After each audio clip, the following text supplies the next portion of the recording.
Hi viewers, welcome to our channel. ప్రస్తుతం మనతో పాటు దాము బాలాజీ గారు సీనియర్ జర్నలిస్ట్ ఉన్నారు. వారితో ఒకసారి మాట్లాడదాం.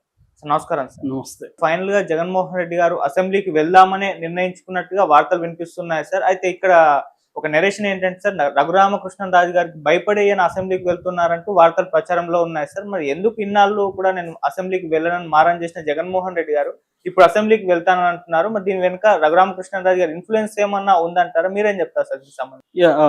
దాదాపు 7 నెలల తర్వాత జగన్ అసెంబ్లీకి వెళ్తున్నాడు. యాక్చువల్‌గా లాస్ట్ ఇయర్ జూలైలో వెళ్ళాడు ఆయన.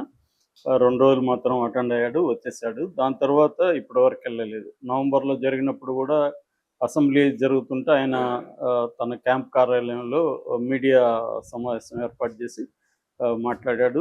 మొన్న కూడా లాస్ట్ వీక్ జరిగినప్పుడు కూడా 6వ తేదీ అనుకుంటా మీడియా సమావేశంలో కూడా ఆయన, నేను అసెంబ్లీకి ఎందుకు పోవాలి, నాకు ప్రతిపక్ష హోదా వాళ్ళు ఇవ్వట్లేదు అనేది ఆయన అన్నాడు. ఆల్రెడీ కోర్టుకు కూడా వెళ్ళాడు. దాని మీద తీవ్ర విమర్శలు వచ్చాయి. వాళ్ళు ప్రతిపక్ష హోదా ఇవ్వకపోయినా కూడా వాళ్ళు ఎంత టైం ఇస్తే అంత టైం మాట్లాడాలి ప్రజా సమస్యల్ని. ఒక అసెంబ్లీలో మెంబర్గా ఎన్నుకోవడం అంటే అసెంబ్లీకి వెళ్లకుండా ఎలా ఉంటారు అనే విమర్శలు వచ్చాయి. దానికి వైసీపీ వాళ్ళు గతంలో చంద్రబాబు కూడా రాలేదు కదా, ప్రతిజ్ఞ చేసి వెళ్ళిపోయాడు, అంతకుముందు జగన్ కూడా అలాగే అసెంబ్లీని బాయ్కాట్ చేశాడు కదా అనేది తీసుకొచ్చారు. కానీ చంద్రబాబు వెళ్ళడానికి, అంతకుముందు జగన్ వెళ్ళడానికి కొంత రీజన్స్ ఉన్నాయి. ఎందుకంటే అసెంబ్లీలో అప్పుడు జగన్ అయినా 67 మందిలో 23 మందిని లాగేసుకోవడం, తమను అవమానిస్తా మాట్లాడడం, ఆ నేపథ్యంలో ఆయన వెళ్ళడం అనేది ప్రజలు కూడా అర్థం చేసుకున్నారు. చంద్రబాబు కూడా అంతే. చంద్రబాబుని పర్సనల్ అటాక్స్ అంతా చేయడం, చంద్రబాబు దగ్గర నుంచి కూడా 23 మందిలో మళ్ళీ నలుగురిని లాగేసుకోవడం, ఇవన్నీ అక్కడ కూడా పనిచేస్తాయి. కానీ ఇప్పుడు జగన్ ఏంటంటే ముందు నుంచే అందులో ఈ కారణం చెప్తూ, నాకు ప్రతిపక్షం ఇస్తే వస్తా లేకపోతే లేదు అన్న కారణం అది లాజికల్గా లేదు. అయితే అయినా కూడా జగన్ కన్విన్స్ కాలే. ఎంతమంది చెప్పినా జగన్ దానికే కట్టుబడి ఉన్నాడు. అయితే ఇప్పుడు ఎవరు చెప్పినా వినని జగన్ని రఘురామకృష్ణరాజు భయపెట్టాడు అన్న వార్తలు బయటకు వస్తున్నాయి. ఎందుకంటే రఘురామకృష్ణరాజు ఒక ప్లాన్ వేశాడు. అదేంటంటే 60 రోజులు 60 వర్కింగ్ డేస్ కానీ అసెంబ్లీకి రాకపోతే అతని మీద దానేమంటారు అనర్హత వేటు వేయచ్చు అనేది ఆయన చెప్పాడు. దాంతోపాటు స్పీకర్ అయ్యన్న పాత్రుడు కూడా సేమ్ విషయం చెప్పారు.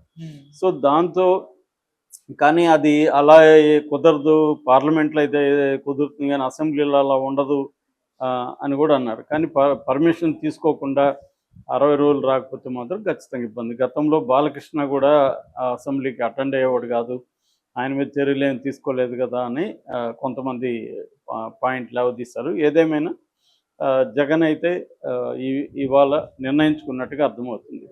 సో దీంతో తెలుగుదేశం మీడియా అంతా కూడా జగన్ భయపడ్డాడని టైటిల్ పెట్టి వాయిస్తున్నాడు నిన్నటి నుంచి. పోకపోతే ఏమో పోలేదంటారు, పోతే భయపడ్డారంటారు. సో ఎందుకంటే ఇదేదో ముందే చేస్తుంటే జగన్కి ఈ విమర్శలు వచ్చిండేవి కాదు.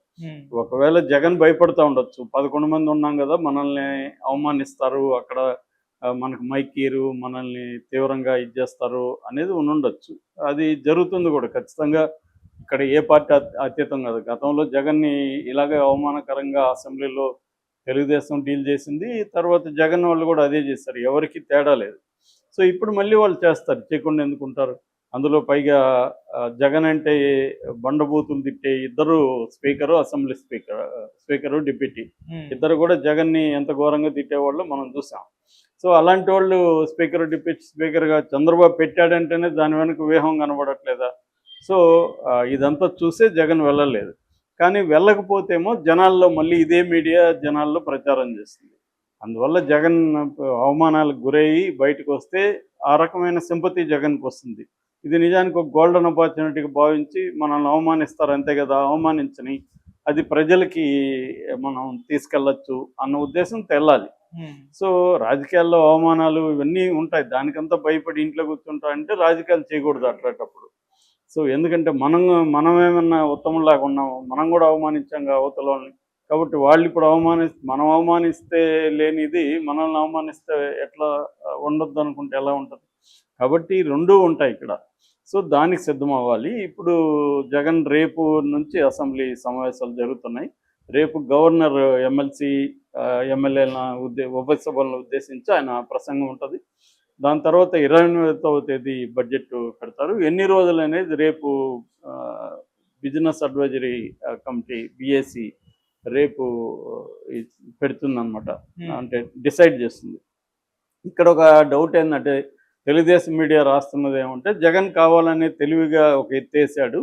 ఆ ఎత్తు ఏంటంటే రేపు మాత్రం అటెండ్ అయ్యి వచ్చేస్తాడు, దాంతో ఇంకొక 60 రోజులు పోవాల్సిన అవసరం లేదు, మళ్ళీ 60 రోజుల లోపల ఒకసారి వెళ్ళేసి వస్తే మళ్ళీ 60 రోజులు ఎగ్గొట్టచ్చు, ఈ ప్లాన్ వేస్తున్నాడు. కానీ నిజంగా అతనేమి రాడు అనేది కూడా వీళ్ళు అంటున్నారు. మరి అయితే రేపు మాత్రం జగన్ అయితే అసెంబ్లీ హాల్లో 9:30కి ఎమ్మెల్యేలు ఎమ్మెల్సీలతో సమావేశం అవుతున్నాడు. మొత్తం వ్యూహం ఎలా ఉండాలని ఖచ్చితంగా రేపైతే గ్యారంటీగా అందరూ అటెండ్ అవుతున్నారు. నెక్స్ట్ జగన్ కూడా అటెండ్ అవుతాడా అసెంబ్లీ జరిగే దీనికి సమావేశాలకి మొత్తంగా అటెండ్ అవ్వడా అనేది ఇంకా క్లారిటీ రాలేదు. అంటే తెలుగుదేశంలో ఒక వర్గం మీడియా చెప్తున్నట్టుగా టెక్నికల్గా రఘురామకృష్ణరాజు బెదిరింపు నుంచి బయటపడడం కోసం వన్ డే అటెండ్ అయ్యి బయటకు వస్తాడా అనేది కూడా మనకి ఇంకా క్లారిటీ లేదు. కానీ జనం అయితే అందరూ కూడా కోరుకునేది ఏంటంటే రెగ్యులర్గా అటెండ్ అవ్వాలి. ఇప్పుడు బడ్జెట్ సమావేశం వెరీ ఇంపార్టెంట్, అక్కడ అటెండ్ అవ్వాలి. ఒకవేళ వీళ్ళని అక్కడ ఫంక్షన్ చేయనీయకుండా అడ్డుకుంటే అప్పుడు జనంలోకి వచ్చి నువ్వు మాట్లాడచ్చు. అంతేగాని నేను అసెంబ్లీకి పోనంటే అది వీళ్ళకి ఒక ఆయుధంగా దొరుకుతుంది మీడియా, తెలుగుదేశం మీడియాకి కానీ తెలుగుదేశం నాయకులకి. చూడు జగన్ ఎందుకుంటూ రాలేదు, ఆయనకి ప్రతిపక్షం ఇవ్వాలంటే మేమేంది ఇచ్చేది, జనం ఇవ్వలేదు ఆయనకని వీళ్ళు మాట్లాడతారు. టెక్నికల్గా ఇంతకంటే తక్కువ ఉన్నప్పుడు కూడా ఢిల్లీలో కూడా ప్రతిపక్షం ఇచ్చుండొచ్చు, అది కోర్టు తేలాలి. అది వీళ్ళు ఇవ్వదలుచుకోలేదు తెలుగుదేశం వాళ్ళు. ఇవ్వనప్పుడు మన స్ట్రాటజీ ఎలా ఉండాలి, బాయ్కాట్ చేయడం కాకుండా, అంటే ఒక సామెత ఉంది, శత్రువు మనల్ని దెబ్బ కొడితే మనకు తగలకూడదు, ప్రజలకి తగలాలి, మనం శత్రువుని కొడితే శత్రువుకే తగలాలి, ప్రజలకు దెబ్బ తగలకూడదు అనే ఒక వ్యూహం ఉంటుంది. ఆ వ్యూహం ప్రకారం జగన్ ఇప్పుడు వాళ్ళకు దెబ్బ కొట్టారు, అది జగన్కే తగిలింది, ప్రజలకి ఏం తగట్లేదు. అంటే జగనే అసెంబ్లీకి పోలేదు, భయపడ్డాడు అని ఇప్పుడు పోతే కూడా మళ్ళీ భయపడ్డాడు అందుకని వెళ్తున్నాడు అనేది ఉంది. ఎటు భయపడడం నష్టం లేదు, ప్రజల కోసం భయపడి వెళ్తే తప్పేం లేదు. సో ఆయన చేయాల్సింది తనకి ఎక్కడ డిస్క్వాలిఫై అవుతానో అనే భయంతో వెళ్ళడం కంటే నేను ప్రజల సమస్యలు ఏ వేదికలో అయినా ఎంతసేపు అయినా నేను అది 1 minute ఇస్తే 1 minute మాట్లాడతాను, 2 minutes ఇస్తే 2 minutes మాట్లాడతాను అన్న ఇది తీసుకురావాలి. సో ఎందుకంటే ఆల్రెడీ ప్రజల్లో కొంత అసంతృప్తి అయితే చంద్రబాబు ప్రభుత్వం మీద బయలుదేరింది. ఎందుకంటే 9 నెలలు అవుతున్నా ఒక్క పెన్షన్ తప్ప ఇంకే కూడా సూపర్ 6 లేదు, అమలు చేయట్లేదు. ఓపెన్గానే చేతులు ఎత్తేసాడు చంద్రబాబు, డబ్బులు లేవు అంటున్నాడు. అట్లాగే అనేక రకాల అరాచకాలు జరుగుతున్నాయి. ఎమ్మెల్యేలు అందరూ కూడా భయంకరంగా డబ్బులు తినేస్తున్నారని తెలుగుదేశం మీడియానే రాస్తుంది. సో ఈ నేపథ్యంలో ప్రజల సమస్యలను ఎవరు పట్టించుకోవట్లేదు. పైగా కేంద్రం నుంచి ఏమాత్రం ఫండ్స్ కూడా చంద్రబాబు తీసుకురావడంలో ఖచ్చితంగా ఫెయిల్ అయ్యాడు. ఈ విషయాలన్నీ ప్రజల్లో ఉన్నాయి కాబట్టి ఇప్పుడు అది నిజానికి గోల్డెన్ ఆపర్చునిటీ జగన్కి. దీన్ని అసెంబ్లీలో మాట్లాడాలి, అసెంబ్లీలో అవమానాలు జరిగితే బయటకు వచ్చి అప్పుడు మాట్లాడితే అప్పుడు ఇంకా ఊపు వస్తుంది, కేడర్లో కూడా ఉత్సాహం వస్తుంది. అంటే ఏదో ఒక రకరకాల యాక్టివిటీలు ఉండాలి. నిజానికి చాలాసార్లు లీడర్లుగా ఎలా ఎదుగుతారంటే పోలీసులు దెబ్బలు తిన్నప్పుడు లీడర్లుగా ఎదిగిన వాళ్ళు నేను చాలా మందిని చూశాను. అంతవరకు వాళ్ళు సైలెంట్గా ఉంటారు. ఏదైనా ఒక ధర్నానో రాస్తారోగో చేసినప్పుడు పోలీసులు వచ్చి లాఠీ చేపలు కొట్టగానే ప్రజల్లో అతను హీరోగా ఎవాల్వ్ అవుతారు. మేము మామూలుగా స్టూడెంట్ పాలిటిక్స్లో కూడా నేను చెప్పేవాడిని మా వాళ్ళకి కూడా, ట్రేడ్ యూనియన్ ఉన్నప్పుడు, మీరు దెబ్బలు తినండి అని. దెబ్బలు తింటే ఏమవుతారంటే లీడర్షిప్లోకి ఎదుగుతారు. ప్రజల్లో ఒక్కసారిగా నీ మీద సింపతి వస్తుంది, ఒక హీరోయిక్ ఇది వస్తుంది.